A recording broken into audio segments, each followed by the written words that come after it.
Satavahanas part 87 already part 86లో రాజుకు పాలనలో సహాయం చేసే నలుగురు మంత్రుల కోసం చెప్పాను. నెక్స్ట్ ఇతర అధికారుల కోసం ఇప్పుడు చెప్తాను. ఈ శాతవాహన టాపిక్ అయితే జోగినాయుడు బుక్ నుంచి మనం కవర్ చేస్తున్నాము. ఇతర అధికారులు ఎవరు వచ్చేసి బండాగారిక అంటే శిస్తు వస్తు రూపంలో వసూలు చేసే వాళ్ళని బండాగారిక అని అంటారనమాట.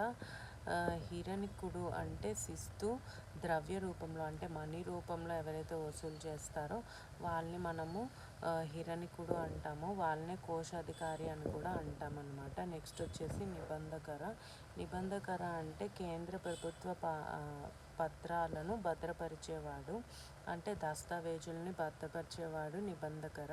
నెక్స్ట్ వచ్చేసి రజుక అంటే న్యాయమూర్తి.